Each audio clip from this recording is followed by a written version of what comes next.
अज्ञानता के निद्रा से जगा देना। तो सदगुरु कबीर साहिब जी का देन क्या है? चिंता बोध है। क्या है? चिंता बोध। चिंता बोध आज तक किसी ने हमको दिए नहीं, सब कोई दे रहे, मुर्दा का बोध दे रहे, है कि नहीं?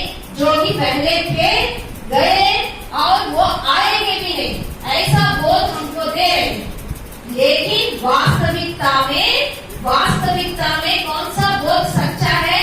जिंदा बोध, जीव का बोध, चेतन आत्मा का बोध, स्वरूप का बोध जो है सत्य है, बाकी सब मिथ्या है। सत्य का बोध जो है केवल और केवल सदगुरु कबीर साहिब जी ने ही दिए हैं। तो बोलिए सदगुरुदेव की जय। तो सदगुरु कबीर साहिब जी का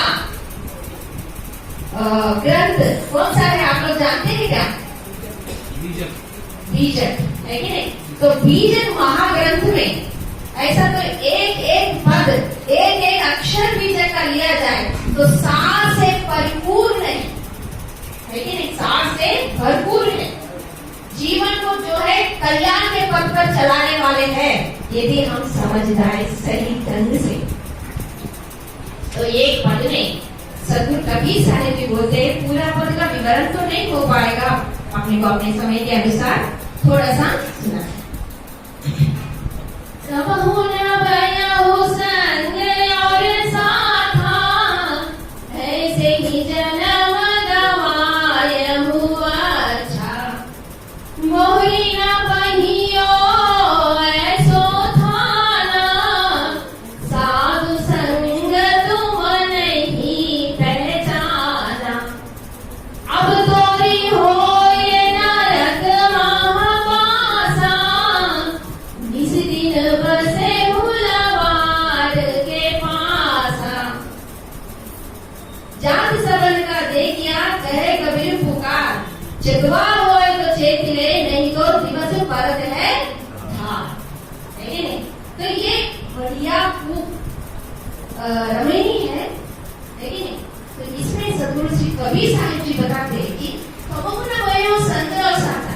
कबहू यानी जन्म से लेकर के मृत्यु तक किसी का कोई भी संगी साथी नहीं है। ये जानते हैं क्या आप? जानते हैं? लेकिन तो भी जो है हम मोह निद्रा में रोते हैं। मोह निद्रा में तुझे जो दिख रहा यह मधुर सुख है, अरे यह सब सपन है, बस इसी सुख का अंत दुख है। तुम अनेकों बार अब तक रो चुके हो, अब ना रोना। तो ये मनुष्य जन्म पाकर के यदि हम अभी भी रोएंगे तो हमारे मुताबिक जो है कोई अभागी दुनिया में, प्रपंच में नहीं बन सकते। तो कबहू न भयो, कभी भी जो है जीव का संगी साथी कोई नहीं, क्योंकि ये शरीर बदलता जाता है।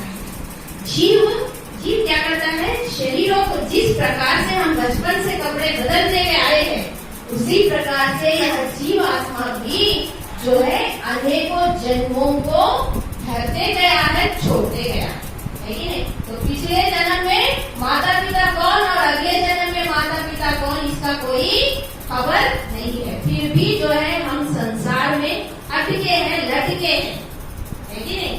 तो किस प्रकार से अटके लटके हैं? ये छोटा सा दृष्टांत इसलिए सुनाया जाता है कि सिद्धांत बढ़िया ढंग से हमको समझ में आ जाए, है कि नहीं? एक गदा, धोबी का गदा था, यही होंगे, नट का गदा और धोबी का गदा। धोबी का गदा क्या करता है? कपड़े ले जाता है और आते समय कपड़े, धोबी का काम होता है कपड़े धोने का। तो सूखा कपड़ा ले जाता है मैला, फिर धो करके, फिर सुखा करके, फिर ले आता। तो वो गदा जो है हष्ट पुष्ट थी। और दूसरा गदा जो नट का गदा था, नट खेलना मालूम है, सब सामान उसके पीठ पे लाद करके ले जाते थे, फिर लाद करके ले जाके नाटक हो जाता, फिर लाद करके ले आते। मतलब वो गदा का काम क्या था? बहुत वजन होता था।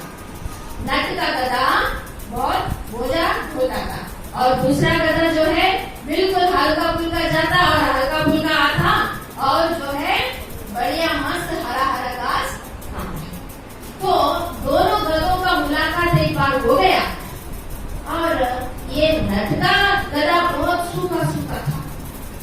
लेकिन धोबी का गला जो है हष्ट पुष्ट मस्त। फिर ये धोबी का गला बोलता है कि क्या दोस्त तुम ऐसे हो गए, बिल्कुल सूखे सूखे हो गए, दुर्बल हो गए, ऐसा क्यों? अरे क्या करना, मेरा तो काम यही है कि सुबह से शाम तक वहाँ से यहाँ, यहाँ से वहाँ जो है सामान वजन ढोना पड़ता है।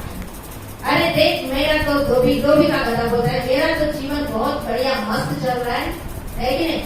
वजन ही नहीं, सूखे कपड़े ले जाता हूँ, सूखा कपड़ा ले आता हूँ, फिर जो है बीच में जितना भी समय मिला खाना ही मेरा काम है और दूसरा काम नहीं। देखना दोस्त, मेरे साथ में चल। धोबी का गला बोलता है कि मेरे साथ में तू चल। तो देख, मैं तो नहीं आ सकता, मेरे मन में तो आने का है विचार, परंतु मैं आ नहीं सकता। अरे क्यों नहीं आ सकता?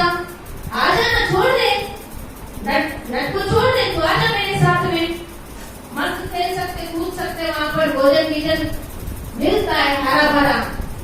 तो वो गला क्या बोलता है कि अरे देखो दोस्त, सुनो अच्छा ढंग से सुनिए।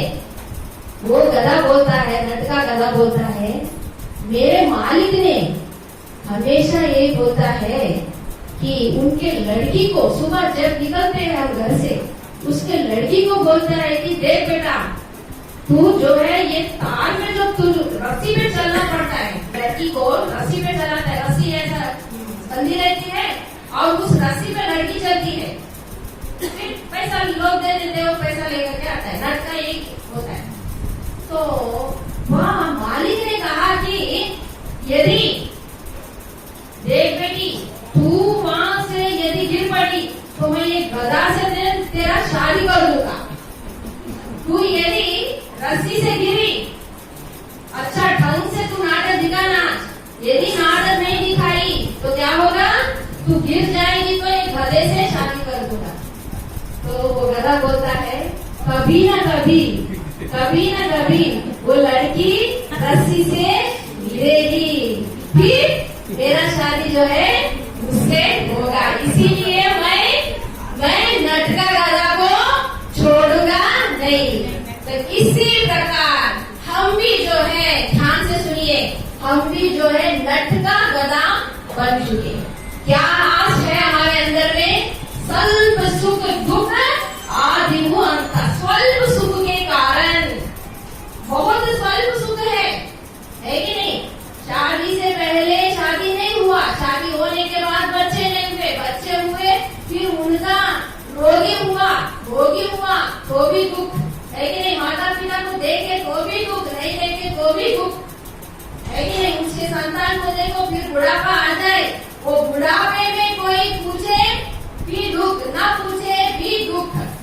तो बहुत दुख की कहानी कब बची हो, जब राम ही जाने को। कबीर साहब भी बोलते हैं कि कब हो न भय हो संग और सादा, ऐसे ही जन्म कमाए हो आशा बहुरी न पड़ी हो ऐसा छोड़ देकर के। कबीर साहब बता रहे, सिक्का लेकर के बता रहे कि तुम नर्क जन्म नहीं पाओगे। क्यों नहीं पाओगे? साधु संग तुम नहीं पहचाना, तुमने साधु संगति का महत्व नहीं जाना। साधु संगति में क्या स्वाद होता है, क्या रस होता है कि नहीं? कल्याण का क्या मंत्र होता है, इसको हमने नहीं जाने। अब तो वो नर्क महाभाषा कहाँ होगा हमारा भाषा? यदि ये साधु संगति नहीं करेंगे तो हमारा भाषा कहाँ पर होगा बेटा?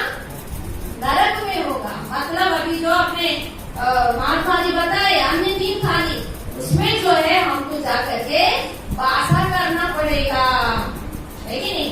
अब तो है नरक महाभाषा, इसलिए बस वो लगा के झूठों के साथ में ही देवी देवता ईश्वर परमात्मा, ताबीज मंत्र तंत्र यंत्र योग जप तप, इनमें सब में हम उलझ करके जो है हम अपने आप को भूल गए हैं। निज स्वरूप को भूल गया जो माया तुम्हें प्रतीत भई, स्वस्वरूप को याद करो तो खोजो माया कहाँ गई। तो जाग समन कर देखे कबीर साहब भी बोल के थक गए तो पुकार करके बोल रहे, जाग समन कर दे कि आखिर कबीर का चेतवा हो तो चेत रहे, चेत जा जग जा खानी पानी का बंधन तू जान ले,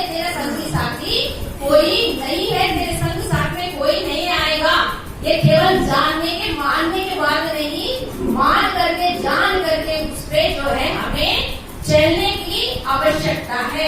इसीलिए आज जो है हम सब एकत्रित हुए हैं। आज हम ठान रहे कबीर साहेब जी के सिद्धांत में जो है कम से कम एक वाणी को, एक आचरण को जो है हम आचरण पे चलने का, गुरु चरण का मतलब होता है आचरण। तो मैंने अपना समय का 5 मिनट ज्यादा ली हूँ, इसीलिए क्षमा याचना है। बोलिए श्री सद्गुरुदेव की